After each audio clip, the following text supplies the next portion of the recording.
मुझे आपकी रिस्पेक्ट करनी है और अगर मैं आपको रिस्पेक्ट नहीं करता तो वो इतना ही इंपॉर्टेंट होना चाहिए जितना 295 सी है। एक पर्सन ए है और बी है। पर्सन ए ने इल्ज़ाम लगाया पर्सन बी पे कि इसने जो है ना कोई बेहुरमती किया, तो पर्सन ए और बी दोनों कोर्ट में जाएंगे और वहाँ पे जो है ना कोर्ट डिसाइड करेगा कि ये एक्चुअल में हुआ या नहीं हुआ। लेट जस्ट से अगर वो हुआ है, बी के ऊपर इल्ज़ाम लगा हुआ है, तो be will be sentence to death. अगर उस पर प्रूव नहीं होता तो ए जो है वो जाएगा, ए को फांसी होगी डायरेक्ट। वो मेरा रोल था तो कि नासिर साहब के साथ उनका मैंने हाथ पकड़ना और उनको मैंने कहना कि मेहरून निसा बेगम कहिए दीवान, ऐसे बोलना था और चीख के बोलना था। Actually if you have the art to be an actor तो you can exercise this art in other fields as well. बात यह है कि अगर आपने अपने काम से काम रखना है तो you should not talk about those affairs और दो काइंड ऑफ रिलेशनशिप्स। इसके अंदर ग्रीड ज़्यादा है कि आपको रोल भी चाहिए, आपको पैसे भी चाहिए और आपके अंदर गुस्सा भी है, वो भी आपने निकालना है। तो आपके लिए फिर कोई लिमिटेशन नहीं रह जाती। एक्ट्रेस है आयशा उमर, उनका एक शो आया हुआ है लाजवाल इश्क के नाम से। इफ़ यू बिलीव कि आपका माइंड स्ट्रांग है, आपकी थिंकिंग स्ट्रांग है, आपने कुछ डिसीजंस किए हैं ज़िंदगी में, तो कोई आपको कैसे उंगली पकड़ के वहाँ पे ले जाएगा। ये शादी भी अब नॉर्मल है ना। If you start raising this question at the age of 22 कि I want to marry and you talk to your dad, तो वो कहेगा कि यार इस बंदे का कोई दिमाग ठीक नहीं लगता है, इसका तो ज़हन बड़ा गंदा है। हाँ, जॉर्ज बर्नार्ड शॉ अपनी किताब है ना उनकी एंड्रोक्लिस एंड लॉइन, उसमें वो कहते हैं कि man is capable of learning only through experience. To get something good और to learn something in life you have to be part of something wrong and you have to be part of something right. यानी उनके हमने वो जो plane से वो भी गिरा दिया। फिर हमने अपनी डिप्लोमेसी कितनी अच्छी की कि जो एक हमें पता चला कि ये वीक नर्व है, हमने उसके ऊपर हिट करना शुरू किया, आज तक हिट हो रहा है।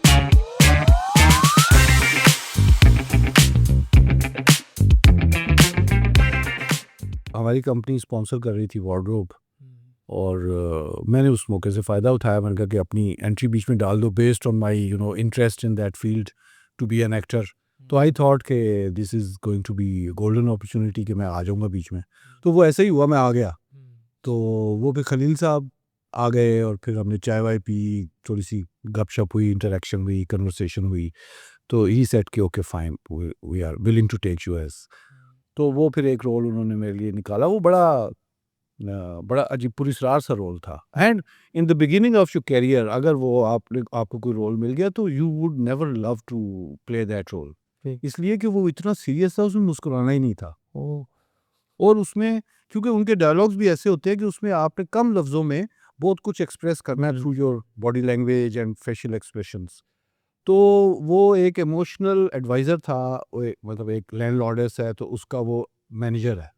वो कैरेक्टर बड़ा मज़े का था वैसे, कि वो उस लैंडलॉर्ड की जो खातून है उनकी कुछ लव स्टोरीज होती हैं, डिफरेंट लोगों के साथ पसंदीदगी चलती रहती है। तो every time she likes and loves someone, तो वो जेलस फील करता है, वो जो उसका मैनेजर है, जो रोल मैं प्ले कर रहा था। तो अब उसके आप हालत देखें ना, उसकी हालत क्या होगी कि उसको मिलने के लिए आ रहा है कोई और आप जो है उसको बुरा मनाते हैं। बट क्योंकि आप मुलाजिम हैं तो आप अपना वो वॉमिट नहीं कर सकते, अपना इजहार नहीं कर सकते, लेकिन आप अपने एक्सप्रेशंस में और अपने डायलॉग्स ऐसे उन्होंने बड़े मज़े के लिखे हुए थे कि जिसमें आप अपना interest somehow you try to express कि you I am also in love and don't do this and don't do that. तो वो फिर मैं बार बार वो करना पड़ा और कर लिया और वो फिर उसमें मुझे बड़ी शाबाश मिली। उन्होंने मुझे कहा कि यार वेल डन, क्योंकि एक जगह पे मुझे शाउट करने का मौका मिल गया। वो सारा वो है ही ऐसे था कि आपने गुस्सा दबा के रखना है और वो जब शाउट करने में वो बड़ा ठीक ठाक मैंने चीखा। वो मेरा रोल था तो कि नासिर साहब के साथ उनका मैंने हाथ पकड़ना और उनको मैंने कहना कि मेहरून निसा बेगम कहिए दीवान, ऐसे बोलना था और चीख के बोलना था। तो मैं बोला तो वो भी थोड़े से सहम गए। अब ये रिकॉर्ड हो रहा था, वो मेरे पास क्लिप्स है, मैं आपको भेजूंगा। तो इस तरह से आई मीन कि उसके बाद फिर डिफरेंट और जो ये जो टीवीसीज हैं ब्रांड्स के जो डिफरेंट हैं, तो उसमें सबसे बड़ा फ़ायदा इसमें learning this art and if you have luckily if you have the art to be an actor तो you can exercise this art in other fields as well. Like मैं अब लेटर एज में फिर मैं ट्रेनिंग में चला गया, फिर लेक्चर्स डिलीवर करने शुरू किए। तो आपके पास बड़ा अच्छा एक टूल आ जाता है कि जिससे आप कंट्रोल कर सकते हैं अपने ऑडियंस को, अपने लिसनर्स को, कि उस आर्ट को यूज़ करते हुए। तो मतलब इन अ वे ये आपको कंट्रीब्यूट करता है positively towards uplifting yourself as a mentor, as a teacher, as a trainer and all that. और फिर आप साथ प्रॉब्ली ग्रूम भी करते हैं, because this is a different side के you are suppose to play a role which is not actually you. New, yes. you are trying to be someone else. Yeah, this is what acting is. This is what acting is. And then through that role which you are not actually, which is not your own personality, आपने वो prove भी करना है कि जो role मुझे मिल गया है, मैं अब उस रोल के साथ इतना ज़्यादा जेल अप कर गया हूँ कि लगे कि मैं वही बंदा हूँ जो मुझे रोल मिला है. तो वो थोड़ा सा मुश्किल होता है, मतलब वो आपको एक्सपीरियंस और ट्रेनिंग से आता है. मतलब मेरे पास उस तरह का इतना डीप हाँ, वो नहीं है. मतलब लाइक हाँ. कुछ लोगों से मैंने ये भी सुना है कि वो कुछ इतने नेगेटिव रोल्स हैं कि उन्होंने वो किए हैं. ऑब्वियसली एक प्रोजेक्ट कुछ काफ़ी माँ जो है वो ले जाता है. तो वो कहते तो उससे निकलना जो है ना वो हमारे लिए बहुत मुश्किल था. लाइक हम इतने इन्वॉल्व हो गए थे उस रोल में और वो नेगेटिव रोल था. तो हम पर्सनल लाइफ में भी ना अपनी मतलब उसी में रहते थे. तो उससे निकलने के लिए हमें काफ़ी टाइम लग गया उसमें. मुझे अभी कुछ कोई 1-1.5 साल पहले कोई एक राइटर थे, प्रोड्यूसर डायरेक्टर भी वो थे, तो उन्होंने कहा कि आपको हम लेते हैं, तो आप करेंगे? मैंने कहा हाँ जी करेंगे. हाँ. तो मैंने कहा कि मेरी एक रिक्वेस्ट है आपसे. तो बोले क्या? मैंने कहा सर कोई ऐसा नेगेटिव रोल जिसमें इज्जतें लूट ली जाए और तबाही फेर दी जाए. सर कोई ऐसा रोल है आप यार कर सकते हैं? उन्होंने कहा कि ये आपके अंदर ये जज्बा इतना ज़्यादा क्यों है? मैंने कहा सर जो काम मैं हकीकत में ज़िंदगी में नहीं कर सका, मैं चाहता हूँ कि वो मैं स्क्रीन पे कर जाऊँ. तो आई मीन कि वो आपका वो एक अंदर का वो भी तो होता है ना एंगर, जो आप डिफरेंट, जैसे हम बात कर रहे थे कि वो जो मेंटल हेल्थ के हवाले से, तो कुछ चीज़ें दब जाती हैं, कुछ वो होती हैं. तो आप कहते हैं कि मैंने किया नहीं, मैंने एक्सपीरियंस नहीं किया, थैंक गॉड नहीं किया. बट अगर मैं ये करता तो मैं उसमें भी एक्सट्रीम पे होता, मैं उसमें भी टॉप पे होता. तो वो बड़ा हम हंसे. वो कहते हैं यार ये कैसी आपकी ख्वाहिश है? मैंने कहा सर ये देखें, ख्वाहिश है और उसके पीछे पैशन भी है, तो आप इसको काइंडली मेरे लिए करें. मतलब अभी तक तो नहीं हुआ. तो हम मतलब वो बात कर रहे थे कि जो एक नेपोटिज्म है वो तो चलो है ही. होता तो दूसरी वाली जो नेगेटिव साइड है इंडस्ट्री की, अब आई डोंट नो वो कितनी ट्रू है, नहीं, वो वो है. क्या सीन है, वो है. वो है. आप रियल लाइफ में भी देख लेना, हम्म. अदरवाइज भी देख लें. मतलब you not interested in getting fame, you're not interested in finding a role in the industry, but again आपने जॉब करनी है या कुछ करना है, तो वहाँ पे भी तो वो एक वो है ना, एक डार्क साइड है. एक तो नेपोटिज्म है ना, एक डार्क साइड ऑफ बिजनेस है विच इज़ वेरी डार्क. अच्छा अगेन बात ये है कि अगर आपने अपने काम से काम रखना है तो you should not talk about those affairs और दो हाँ. काइंड ऑफ रिलेशनशिप्स, क्योंकि आप तो नहीं कर रहे, you are not willing to be a part of that. लेकिन मेरा ख्याल है कि ये पैशन से ज़्यादा, पैशन नहीं, इसके अंदर ग्रीड ज़्यादा है कि आपको रोल भी चाहिए, आपको पैसे भी चाहिए और आपके अंदर गुस्सा भी है, वो भी आपने निकालना है. तो आपके लिए फिर कोई लिमिटेशन नहीं रह जाती. फिर आप जो वो डार्क साइड ऑफ इंडस्ट्री है उसमें आप फॉल कर जाते हैं आसानी से. And you feel it normal, and it is normal for that you know fraternity जो उसमें काम कर रहे हैं, उनके लिए ये चीज़ें नॉर्मल है. आप उनके साथ बात करेंगे तो कहेंगे क्या मतलब आप कैसी बातें कर रहे हैं, मतलब which is very normal for them. हाँ, ऐसे. बट अगेन मतलब वो एक फेम लेने के लिए लोग किसी भी हद तक जो है चले जाते हैं.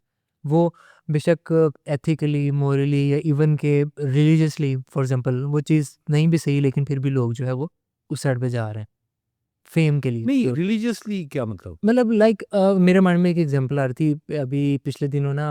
वो एक एक्ट्रेस है आयशा उमर, उनका एक शो आया हुआ है लाजवाल इश्क के नाम से. तो like I was curious, mixed feelings उसके रिलेटेड कि यार हम मतलब किस तरफ जा रहे हैं. उसमें होता क्या है कि जी एक लड़कों की टीम होती है, एक लड़कियों की टीम होती है, ठीक है. और वो जो आयशा उमर होस्ट हैं वो लड़कियों को कहती हैं कि आप इनमें से ना सेलेक्ट करें. अच्छा, उनमें से जैसे कि 2 लड़कियाँ कहती, 2 लड़कियों ने 1 लड़का जो है वो सिलेक्ट कर लिया.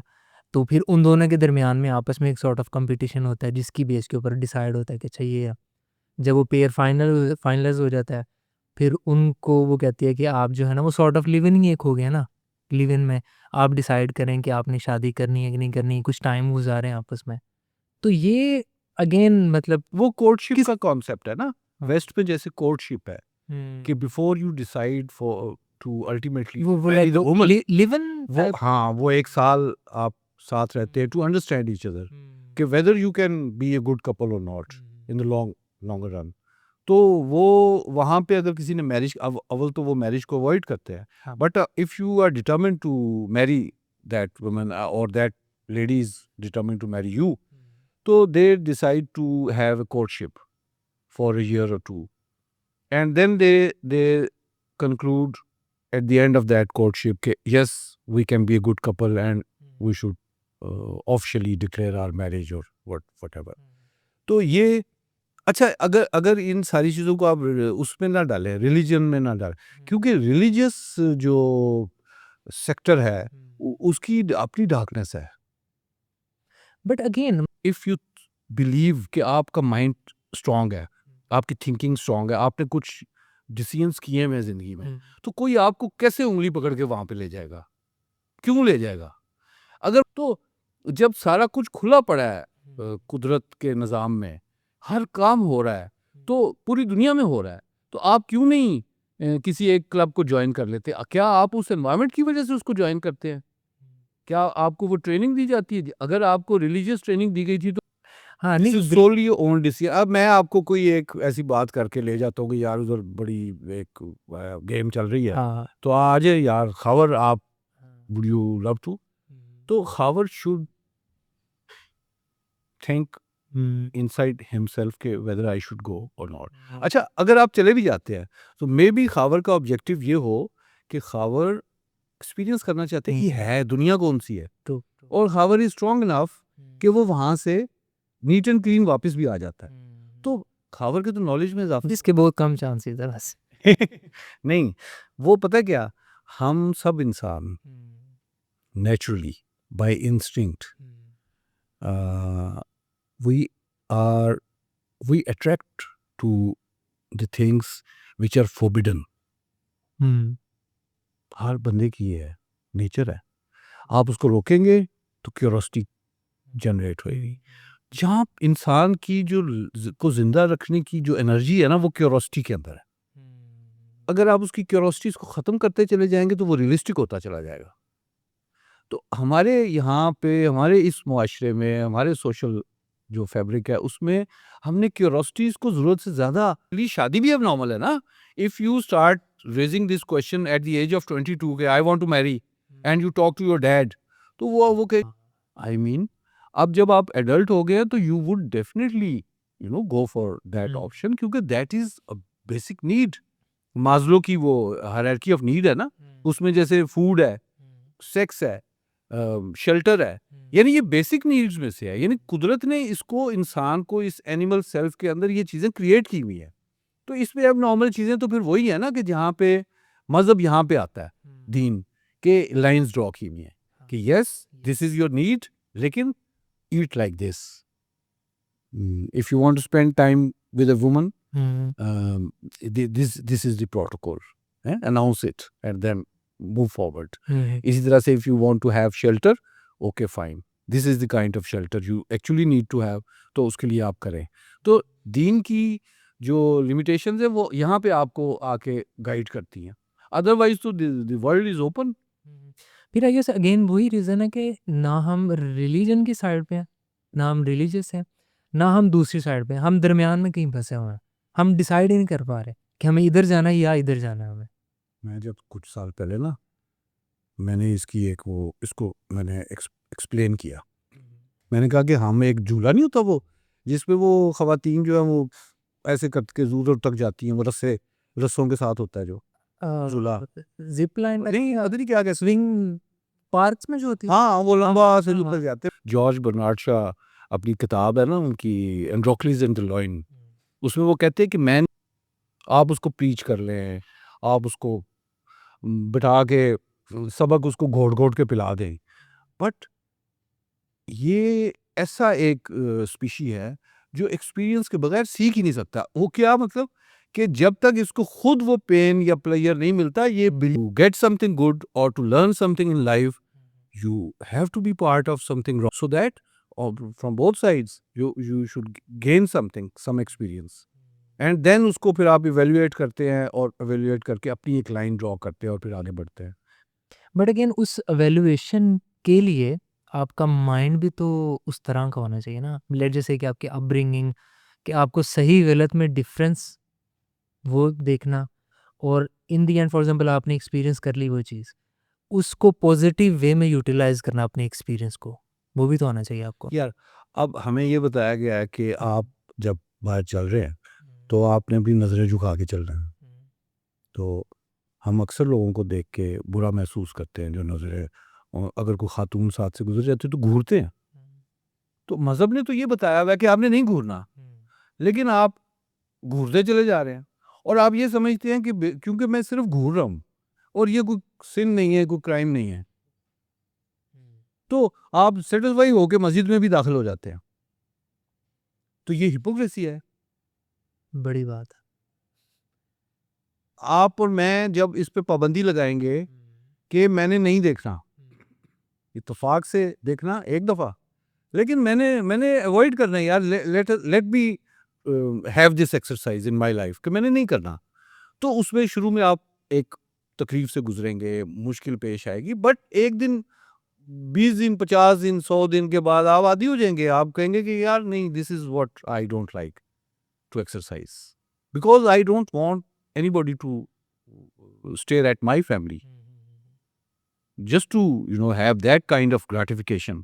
आप अवॉइड करेंगे कि मेरा एक्ट भी ऐसा होना चाहिए कि मैं दूसरों की फैमिलीज को ना देखूं, ना स्टेयर करूं।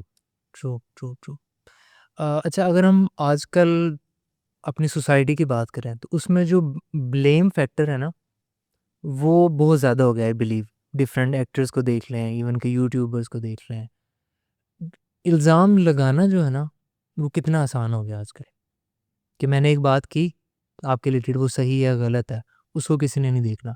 हाँ, अगर वो थोड़ी सी इस्लामिक साइड पे है तो फ़ौरन लोग बिलीव कर लेंगे उस चीज़ पे।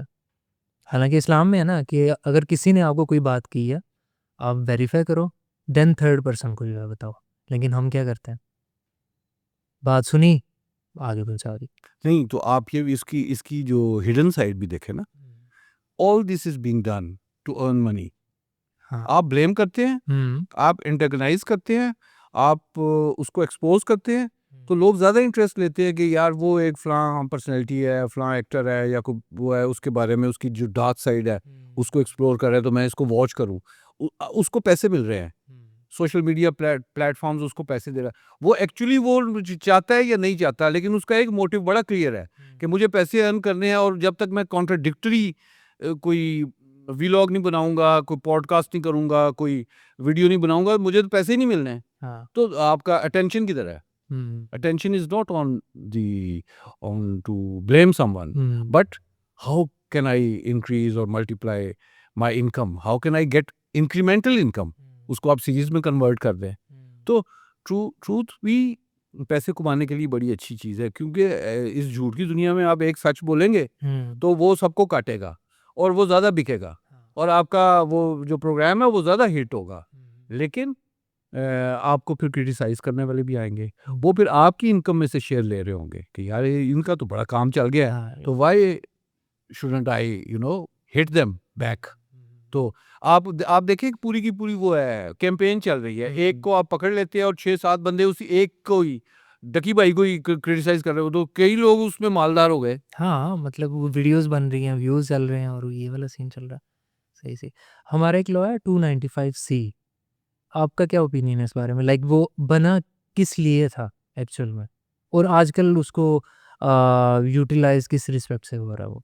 वो तो ब्लेस्फेमी के ऊपर है ना कि आप तौहीन ना करें, और तौहीन नहीं करनी चाहिए। देखिए मुस्लिम्स की जो बेसिक आइडियोलॉजी है उसमें एक बड़ी खूबसूरत बात है, अल्लाह करे वो ठीक हो, कि आप तमाम जो खुदा के नुमाइंदे अंबिया इस दुनिया में आए हैं, आपने कहा कि ये सब आपके लिए काबिल एहतराम है। एक्चुअली मुस्लिम जो है वो किसी को डिफेम नहीं करता, किसी को डिसरिस्पेक्ट नहीं करता, और मेरा अपना ख्याल है कि हिंदू भी नहीं करते, क्रिश्चियंस भी नहीं करते, ज्यूज़ भी नहीं करते, कोई लोग नहीं करते, क्योंकि this is not the hot topic कि आप उसको क्रिटिसाइज़ करें। ये सिर्फ चंद लोग हर सोसाइटी में मौजूद होते हैं जो इससे फ़ायदा उठाते हैं। यानी किसी को अपना पर्सनल ग्रज है तो उसका उसने रिवेंज लेना है, उसने उसके ऊपर 295C कर दिया। या किसी ने उसको 295C को इसलिए यूज़ किया कि इससे मेरी इनकम बढ़ जाएगी, मैं नज़रों में आ जाऊँगा, मैं वायरल हो जाऊँगा और मुझे लोग डिस्कस करना शुरू कर देंगे, I will turn into a good great personality. अगर आप इसको जेन्युइनली देखें तो मुझे आपकी रिस्पेक्ट करनी है, और अगर मैं आपको रिस्पेक्ट नहीं करता तो वो इतना ही इम्पोर्टेंट होना चाहिए जितना 295C है। कि human beings to human beings जो एक एलिमेंट ऑफ रिस्पेक्ट है, that should be regarded and respected. जब हमारे रिलीजियस जो हमारी वो है, हमारे जो बड़े हैं, हमारे अंबिया हैं, उनको हम डिसरिस्पेक्ट करते हैं, मेरा ये ख्याल है कि वो डिसरिस्पेक्ट नहीं होते, क्योंकि वो हमारी उन स्टेटमेंट्स से बहुत बड़े हैं, बहुत ज़्यादा खूबसूरत है। वो हमारी इस किस्म की छोटी-मोटी बकवास से वो डिसग्रेस कैसे हो हाँ, सकते हैं? बिल्कुल। उनकी शख्सियत ही बहुत खूबसूरत है। वो है ही मतलब उन्होंने प्रैक्टिकली प्रूव किया हुआ है, अपनी प्रेज़ेंस को, अपनी एग्ज़िस्टेंस को उन्होंने अपने एक्शंस से प्रूव किया हुआ है। तो मेरी और आपकी बातें उनको कैसे डिसरिगार्ड कर सकती है? या अगर किसी ने कर दी हैं अनफॉर्चुनेटली, तो वो कैसे उनको डिफेम कर सकता है? ये डिफेम हम खुद करते हैं। हम जब उन शख्सियात के साथ मिरेकलस और मैजिकल स्टोरीज़ ऐड करते हैं, जब हम उनकी रियल एफर्ट्स को कन्वर्ट कर देते हैं मैजिक में कि वो तो यूँ करते थे तो ये रिज़ल्ट आता था, हाँ। तो हम उनकी प्रैक्टिकल एस्पेक्ट को भूल जाते हैं, उनकी कोशिश को भूल जाते हैं। जबकि आप कभी इम्पार्शियल हिस्ट्री पढ़ें तो that is full of actions, full of negotiations, full of trainings, लोगों से मिलना, मुलाकात करना, लोगों के मसाइल हल करना, खाना खाने के लिए भी जद्दोजहद करना, जंग के लिए भी जद्दोजहद करना, कोई एक ऐसी चीज़ जो उन्होंने बगैर जद्दोजहद के कर ली हो, ऐसा है ही नहीं। तो जब इतनी प्रैक्टिकल लाइफ है तो उसकी अफादियत को आपका कोई एक जुमला ख़त्म नहीं कर सकता। हाँ, ये पाबंदी होनी चाहिए कि आप किसी के दीन में मुदाखलत नहीं करें, जैसे इस्लाम में भी है कि आप किसी के खुदा को बुरा ना कहो, वरना लोग आपके खुदा को बुरा कहेंगे। मतलब तो ये इबादतगाहों को जो है वो कैसी नुकसान कैसी पहुँचाओ। आला अप्रोच है कि यार आप उनको अपना काम करने दो ना, आप अपना काम तो ठीक करो। बिल्कुल। हम अपना काम ठीक नहीं करते, हम दूसरों को पकड़ लेते हैं। Yes, yes, yes, true. तो लाइक अब पिछले दिनों जैसे काफ़ी पे ब्लास्फेमी का जो है वो एक्ट जो है वो अप्लाई हुआ। लाइक बेहुरमती किसी ने फॉर एग्ज़ाम्पल किसी पे इल्ज़ाम लगाया और इन द एंड लोगों ने बगैर वेरिफ़िकेशन के उसको वहीं पे मौके पे जो है वो कत्ल कर दिया, ठीक है? तो इसके रिलेटेड जो एक I believe doctor Tahirul Qadri उन्होंने एक स्टेटमेंट दी थी, काफ़ी साल पहले की बात है, कि लेट्स जस्ट से कि पर्सन ए है और बी है। पर्सन ए ने इल्ज़ाम लगाया पर्सन बी पे कि इसने जो है ना कोई बेहुरमती किया। तो पर्सन ए और बी दोनों कोर्ट में जाएँगे और वहाँ पे जो है ना कोर्ट डिसाइड करेगा कि ये एक्चुअल में हुआ या नहीं हुआ। लेट्स जस्ट से अगर वो हुआ है, बी के ऊपर इल्ज़ाम लगा हुआ है, तो be will be sentenced to death.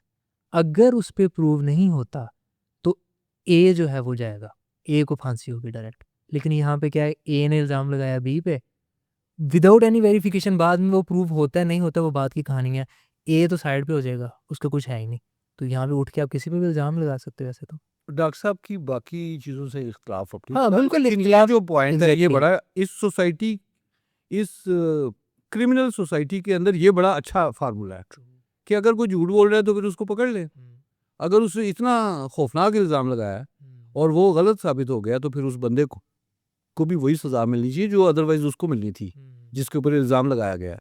तो इस हद तक उनकी बात ठीक है। मतलब ऐसी एक हैपहैज़र्ड सोसाइटी के अंदर हौच-पौच हर चीज़ ही हो रही है। किसी का फ़ेथ उसको कहीं पे लेके जा रहा है, किसी यानी हम आपस में एक अल्लाह को मानने वाले भी सबसे लड़ रहे हैं आपस में। वो कि अशफाक अहमद साहब ने बड़ी खूबसूरत बात की थी कि हम बड़े खुशनसीब हैं कि जो एक अल्लाह को मानते हैं, और हम बड़े बदनसीब हैं जो उसकी एक भी नहीं मानते। हाँ, तो सोचने वाली बात। हाँ, ये नहीं, दिस इज़ सार्कास्टिक है, बट एक्सट्रीमली सार्कास्टिक। क्यों क्या है यार, आप मानते भी हैं और आप नहीं भी मानते, ऐसी फेथ का क्या फ़ायदा?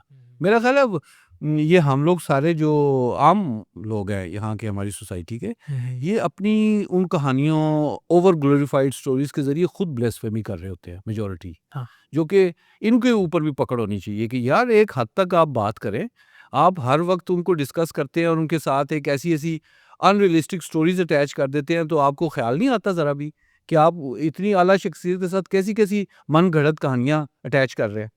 तो ये मेरा ख्याल है कि इसके ऊपर नज़र होनी चाहिए, इसके ऊपर भी ध्यान देना चाहिए। हाँ, मतलब लाइक आजकल काफ़ी ट्रेंड चेंज हो चुके हैं, लेकिन पीछे मौलवियों ने अपना ही एक इस्लाम जो है वो बनाया होगा, अपना ही दीन जो है वो नहीं, बनाया हर एक ने अलग-अलग अलग कई इस्लाम हाँ, एग्ज़ैक्टली कई जैसे इस्लाम। तो जो एक्चुअल इस्लाम है वो तो बिल्कुल ही सेपरेट है। वो तो बहुत ही एक प्यारा और बिल्कुल आप कह सकते हो कि आपको ज़िंदगी गुज़ारने का सलीका जो है वो सिखाता है। ऑनेस्टली अगर आप मुझसे पूछे ना, तो किताबों में तो नहीं मिलेगा आपको ए रियल मैसेज। और जो किताबों में मिल रहा है उसने हमारी ये शक्ल बना दी है कि आज हम किसी को एक्सेप्ट नहीं करते, टॉलरेट नहीं करते, पेशेंस एक्सरसाइज नहीं करते, गाली देते हैं, पता नहीं क्या कुछ करते हैं। तो मैं ये समझता हूँ कि हर आदमी फाइंड आउट कर सकता है कि रियल मैसेज क्या था, और वो बड़ा सिंपल है। वो जब अपने एक्सपीरियंसेस में से गुजरता है, वो चीज़ों को जब नलीफाई करता है, स्पेस क्रिएट होती है, उस स्पेस को वो फिर ट्रूथ के साथ फिल करता है। वो किसी बहुत साल पहले I was a boy at that time, तो एक बड़ी एक्ट्रेस है, उनका इंटरव्यू हो रहा था टीवी पे, तो वो एंड में उन्होंने क्वेश्चन किया होस्ट ने कि what is happiness, what is happiness. अब आपके नज़दीक कुछ और, मेरे नज़दीक कुछ और, सबके नज़दीक कुछ और। तो उन्होंने उसका बड़ा खूबसूरत जवाब दिया, उनका there is a vacuum inside yourself, when that is filled, that is happiness. Question is filled with what? ये क्वेश्चन ही रहेगा हर एक के लिए। बिल्कुल, बिल्कुल। चलें अगर हम इसको थोड़ा-सा वाइंड अप करें, पाकिस्तान्स डाउनफॉल, तो how we can rise from here? 2 maximum 2 points क्या होने चाहिए? By accepting the truth, yes, these are the faults we should admit. हम तालीम में पीछे रह गए, हमें एक्सेप्ट करना चाहिए। हमें अपनी यूथ के ऊपर उनको ठीक डायरेक्शन देने पे काम करने की ज़रूरत है, करना चाहिए था, और उनको उस ठीक डायरेक्शन पे डालने के बाद उनकी जो करियर है उसको भी सिक्योर करने की ज़रूरत है। मतलब उनको आप ख्वाब दिखा के ठीक डायरेक्शन पे नहीं ले जा सकते कि सब कुछ तुम्हें लाइफ हेयर आफ्टर के प्रोमिसेस पे नहीं ले जा सकते। आप दुनिया में आए हैं, आप ये लाइन इख्तियार करें, आप इस मुल्क को आगे ले जा सकते हैं, और फिर उनको उसके साथ उनको फाइनेंशियल कमिटमेंट्स दें इन रियलिटी। तो आप देखें कि जब उसकी लाइफ सिक्योर होती है, वो पॉजिटिव साइड पे काम करता है, तो वो आपको उस प्रॉब्लम्स में निकाल के सॉल्यूशंस की तरफ ले जाएगा, वो आपको ग्रोथ की तरफ ले जाएगा। तो बड़ा एक थिन लाइन है हमारी जनरेशन के अंदर, मतलब 60 more than 67% of our population consist of youth, ठीक है ना, दैट इज़ बिटवीन 18 टू 28 और 30 इयर्स ऑफ एज ब्रैकेट्स। इतनी बड़ी यूथ है, इतनी बड़ी एनर्जी है, उनको आपने सिर्फ डायरेक्शन देनी है, और डायरेक्शन देने वाले पे बड़ा डिपेंड करता है कि वो हिपोक्राइट तो नहीं है, वो आर्टिफिशियल तो नहीं है। तो अनफॉर्चुनेटली हमारे यहाँ पे फुकदान है लीडरशिप का भी, कि हमारे पास वो ट्रू ह्यूमन बीइंग्स ही नहीं है जो अपने एक्सपीरियंसेस की बेस पे अपनी नाकामियों और अपनी कामयाबियों की बेस पे किसी को गाइड कर सकें। हम तो एक वो प्रीचिंग वाला हमारा कैरेक्टर है कि इनको प्रीच करो, इनको मज़े-मज़े की कहानियाँ सुनाओ, तकरीरें करो, और जब वो हकीकत की दुनिया में आते हैं तो वो सब कुछ एग्ज़िस्ट नहीं करता। नहीं। तो बेसिकली हमें रियलिस्टिक होने की ज़रूरत है, हमारे टॉप लीडरशिप के लेवल से लेके बॉटम तक। और हमारे यहाँ पे जो हमारे मज़हबी ट्रेनिंग है, जो हमारे घरों से हमें मिलती है, उसको रैशनलाइज़ करने की ज़रूरत है। Every every book written in that context is not meant to be, thrown to your kid. You should only throw to your kid the right message, the filtered message, the right, exactly the practical message, so that वो जब अपनी ज़िंदगी में मैदान में आए तो उसको वो कॉन्ट्रडिक्शन या कंट्रास्ट फील ना हो कि मैं ख्वाबों की दुनिया से हकीकत की दुनिया में नहीं आया, बल्कि मुझे पैदा करने के बाद रेज़ ही ऐसे किया गया कि मैं हकीकत पसंद था। तो इन इन कॉन्ट्रडिक्शंस को दूर करना, और आप अभी देखें ना, रिसेंटली हमने एक जंग के एक वो फेज़ में से गुज़रे हैं। किसी को क्या खबर थी? या कैसे ये मुमकिन हुआ? या इन्होंने कैसे ये सब कर दिया कि आपने वहाँ पे उनको लॉक ही करके रख दिया? यानी कोई ना कोई तो शरारती इंटेलिजेंट फौज हमारे पास बच्चों की, हमारे बच्चों के वो उस्ताद मौजूद हो गए जिन्होंने इतना खूबसूरत प्लान किया कि उनको चकमा ऐसा दिया कि वो अंधे हो गए सारे। यानी उनके हमने वो जो प्लेन्स थे वो भी गिरा दिए। फिर हमने अपनी डिप्लोमेसी कितनी अच्छी की कि जो एक हमें पता चला कि ये वीक नर्व है, हमने उसके ऊपर हिट करना शुरू किया। आज तक हिट हो रहा है। हमारे तैयारे जो हमने 4 से शुरू किए थे अब 8 पे पहुंच गए और वो उनके बाकायदा एविडेंस मौजूद है, वो उनकी वो सिग्नेचर मौजूद है। बात यह है कि अगर हम ये कर सकते हैं तो हम कुछ भी कर सकते हैं। अगर इसको करवाने वाला वो शख्स, वो लीडर, अगर वो वाकई अल्लाह करे कि वो वाकई लीडर हो और उसमें ट्रूथ हो और वो हिपोक्राइट ना हो और वो मुल्क के वकार के लिए और मुल्क के बच्चों के लिए सोचता हो, तो आप यकीन कीजिए कि ऐसा बंदा, ऐसा लीडर और 5 साल 10 साल हमारे पास होना चाहिए ताकि हम एटलीस्ट इस जो टफ पैच है इसके अंदर से हम निकल जाएं और हमारे बच्चे इस्टेब्लिश हो जाए, हमारी यंग जनरेशन इस्टेब्लिश हो जाए। क्योंकि आगे तो इन्होंने लीड करना है ना, मतलब आपकी एज ब्रैकेट के लोगों ने लीड करना है। तो कम से कम वो हमें ये तो तसल्ली हो जाए ना कि यार इनका भी आगे 60-70 साल सिक्योर किए हुए हैं इन्होंने। तो मुझे नहीं लगता, कभी मुझे मायूसी नहीं होती कि कुछ नहीं होगा। हालांकि मैं उस जनरेशन से बिलोंग करता हूँ जो शुरू से कहानियाँ सुनता है और उसने कभी भी हकीकत में उन चीज़ों को टर्न अराउंड होते देखा नहीं है। लेकिन मैंने अभी पहली दफ़ा इस वॉर में ये रियलाइज़ किया था कि नहीं यार, हमें you can not take us for granted, we have got something, there is something inside us which is very powerful.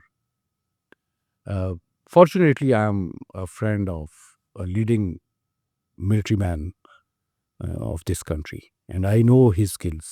When we were just kids, when we were boys, we were in the same school for quite some years.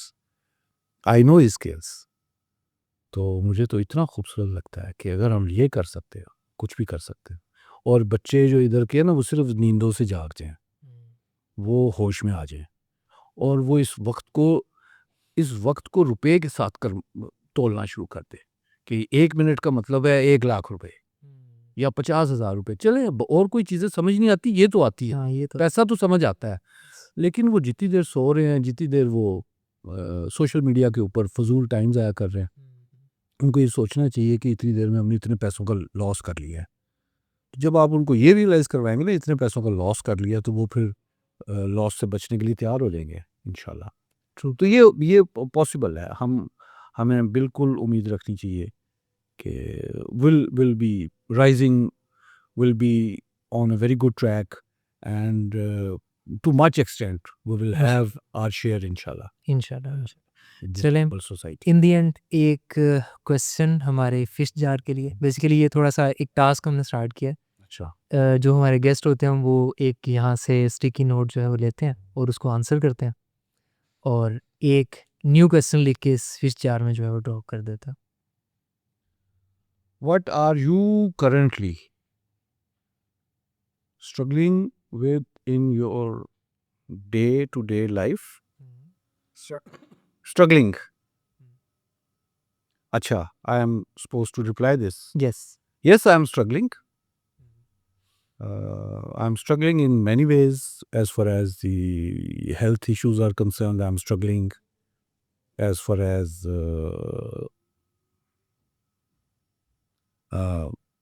my faith and my belief system, I'm very badly struggling against all those concepts which were very strongly inculcated inside myself कि नहीं यही ठीक है। तो मेरी जंग शुरू हुई हुई है उसके साथ। मैं बड़ी खौफनाक जंग में हूँ, बट आई बिलीव कि मैं जीत जाऊंगा, इसलिए कि उसका जो रिजल्ट है उस स्ट्रगल का, उसका फ़ायदा सिर्फ मुझे होना है। I am answerable for what ever I have done in my life.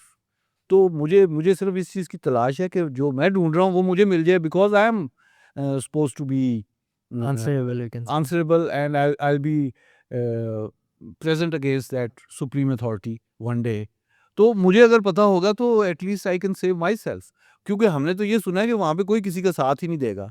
तो वहाँ पे अगर कोई किसी का साथ नहीं देगा तो फिर मुझे तो तैयारी अपने लिए करनी चाहिए ना। तो दुनिया में भी वैसे यही चीज़ अगर रिफ्लेक्ट करे तो आपको अपने हिसाब किताब खुद ही मैनेज करने हैं। तो don't be too too kind to sacrifice everything for others, and don't be too cruel, too unkind. Ke you have hold of everything and you are not uh, kind enough to distribute your blessings and happiness towards other people. तो मेरा ये ख्याल है कि वो एक बड़ा balanced और equilibrium based इंसान होना चाहिए. Such a nice answer. Liam, thank you so much, sir, for sparing some time, and it's truly an honor for us to have you Oh, in our podcast. apart from the honor, I think it was very interesting to be with you and your team as well. And I feel honored. And I'm very excited, I'm very much pleased to have the interaction and these, multiple directional topics and all that. And thank you very much. And I believe we'll meet again. And Inshallah. we'll have enough, topics to discuss. And yes. I think our society needs that. Yes, true. इंशाल्लाह. That's true. क्योंकि हमने अगर अफरा तफरी Hmm. नहीं डालेंगे तो ये चीज़ें ठीक नहीं होंगी. So Exactly. I'll be with you इंशाल्लाह. Inshallah, inshallah. Thank चलें viewers, thank you so much again for staying with us. And as usual, ये एक छोटी सी एफर्ट है हमारी सोच को बदलने के लिए, हमारी जो यंग जनरेशन है उसकी सोच को बदलने के लिए. तो सी यू इन नेक्स्ट एपिसोड. अल्लाह हाफिज़.